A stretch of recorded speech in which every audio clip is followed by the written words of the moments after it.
अस्सलाम वालेकुम व्यूअर्स, मैं आपके पास सिल्वर क्रस्ट का रिव्यू लेके आई हूँ। ये सिल्वर क्रस्ट का जूसर ब्लेंडर है, ग्राइंडर। ये 3 काम करता है। इसके साथ 2 पीसेस दिए जाते हैं और ये मेरे पास ओरिजिनल है, क्योंकि ये पाकिस्तान का जो बना हुआ होता है वो रेड कलर का है। उसमें अलग से यानी ये प्लास्टिक पे ही लिखा हुआ है ना, वो अलग से लिखा हुआ होता है। और 3 जो उसके हैं पीसेस बाद में लगाए जाते हैं। तो उसका मुझे इल्म नहीं, लेकिन अब इसका आपको रिव्यू कराती हूँ कि ये कैसा है।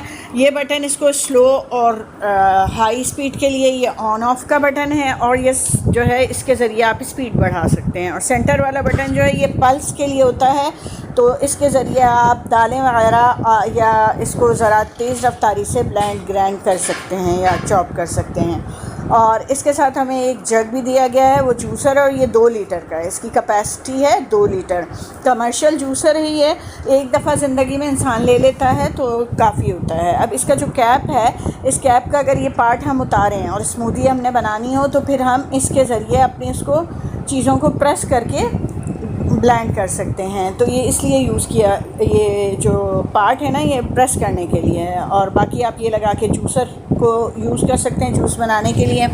और ये जो इसके साथ ये पीस दिया है, ये गीला सूखा दोनों को पीसता है। इसके साथ कैप दिया गया है। और अब सबसे पहले हम ये इसका पार्ट लगाएंगे। ये पार्ट हम इसको इस पर फिक्स कर देंगे। इसके बाद हम जूसर को पहले यूज़ करेंगे। और ये 2 लीटर की कैपेसिटी वाला अनब्रेकेबल है। इसके अलावा इसकी एक और ख़ूबी ये है कि आप इसके ब्लेड को अलग करके साफ़ कर सकते हैं। अब मैं इसमें सेब का जूस बनाने लगी हूँ, तो अगर बड़ी फैमिली हो तो ये बासानी एक ही दफ़ा में आप जूस बना के अपनी फैमिली को सर्व कर सकते हैं, क्योंकि ये कमर्शियल ब्लेंडर है, ये जल्दी गर्म भी नहीं होता। और इसकी एक और ख़ूबी ये है कि इसकी जो मशीनरी है वो अच्छे से फ़िक्स की हुई है, जिसकी वजह से ये वाइब्रेट होता हुआ महसूस नहीं होता। तो अब मैंने इसमें सेब और दूध डाल लिया है। तो ये ऑन ऑफ का बटन है। सबसे पहले मैंने लो की है इसकी स्पीड, तो देखें ये लो स्पीड पे ये भी अच्छा ब्लेंड हो रहा है। अगर ये सेंटर का बटन दबाते हैं तो इसकी रफ़्तार बहुत अच्छी सी हो जाती है। इसे आप प्रेस किए नहीं रखेंगे, बल्कि प्रेस करेंगे फिर छोड़ देंगे, और फिर ये आपका ज़्यादा अरसा। अब मैं इस हाई स्पीड के साथ इसे चला रही हूँ, तो अगर आपने एहतियात से चलाया तो आपके लिए पूरी ज़िंदगी के लिए यही ब्लेंडर काफ़ी होगा, क्योंकि ये मियारी ब्लेंडर है। और आपने सुन रखा होगा, सस्ता रोए बार बार, महंगा रोए एक बार। तो एक बार रकम लगा दी जाती है तो इसका हम बेहतरीन फ़ायदा उठा सकते हैं। तो इसने बहुत बेहतरीन ब्लेंड किया है। इसके बाद हम ये इसको भी यूज़ करके देखेंगे इसका ग्राइंडर कैसा है। तो इससे ज़रा थोड़ा और अच्छे से ब्लेंड कर लेते हैं। बाकी आप उस पर डिपेंड करता है कि आप क्या चीज़ बना रहे हैं और इसे कितना बारीक पीसना चाहते हैं। अब ये ब्लेंडर में वैसे तो लोग लहसुन अदरक भी पीस लेते हैं, टमाटर का पेस्ट भी बना लेते हैं, लेकिन अमूमन जब कम मिकदार की चीज़ हो तो उसके लिए ये फिर छोटा पीस है। इसमें आप गीली चीज़ें, चटनी और कम मिकदार की चीज़ें बासानी छोटे पीस में बना लेंगे, बड़े के बजाय। इसमें हम सूखा भी पीस के आपको दिखाएंगे और गीला भी पीस के दिखाएंगे। तो उसका तो हमने जूसर को तो हमने चेक कर लिया कि बेहतरीन ये जूस बनाता है। अब हम इसमें ग्राइंडर में ज़ीरा मैंने डाला है। आप इसमें दालें भी पीस सकते हैं, चने की दाल पीस के आप उसका बेसन बना सकते हैं बासानी। और जो है दाल भिगो के पीस के उसकी जो बड़ियाँ बनाई जाती हैं वो भी बना सकते हैं। मैं अब ज़ीरा इसमें पीस के देखती हूँ। आपने धरधरा रखना है तो आप इसे कम पीसेंगे, और अगर आपने बारीक पीसना है, और ये पल्स का बटन है तो पल्स का बटन दबाएंगे तो इसके ज़रिए भी पीसेंगे। और अगर आपने हाई पे करके दूसरे बटन ऑन ऑफ से करना है तो आप उसके ज़रिए भी पीस सकते हैं। और मैं तो इसे बारीक पीस रही हूँ। आप चाहें दरदरा पीसना हो तो आप इसे कम ग्राइंड करें, और अगर आपको बारीक पीसना है तो आप ज़रा ज़्यादा देर और हाई पे करके पीस लें।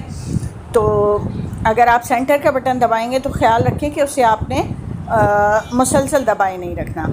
तो ये भी बेहतरीन पिसा है हमारा।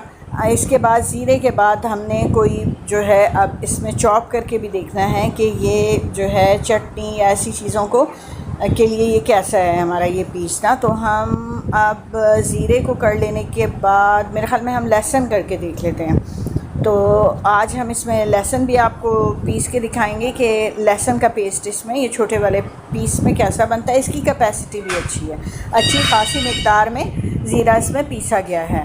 तो अब हम जो है इसमें लहसुन करके देखते हैं। तो यहाँ पर लहसुन, अब ज़ीरे को निकाल कर हम लहसुन देखेंगे, क्योंकि ये हमने खुश्क पीस के देखा है। अब इसके बाद हमने जो है गीला भी पीस के देखना है।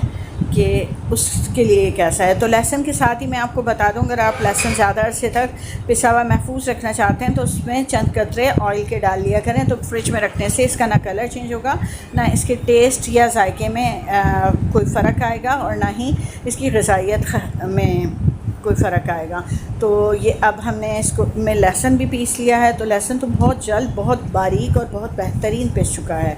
तो मेरे हिसाब से तो ये बेहतरीन ब्लेंडर है। आपकी इसके बारे में क्या राय है, कमेंट्स में ज़रूर बताएं। और आप में से जो लोग ये यूज़ कर चुके हैं वो भी बताएं। ये देखें कितना बेहतरीन और बारीक पिसा है हमारा। तो अब जो है हम ये बेहतरीन पिसा है, बहुत बेहतरीन पिसा है। इसे भी सेव कर लेंगे और अब मिलते हैं नेक्स्ट वीडियो में। जब तक के लिए अल्लाह हाफिज़। अपनी राय देना मत भूलिएगा।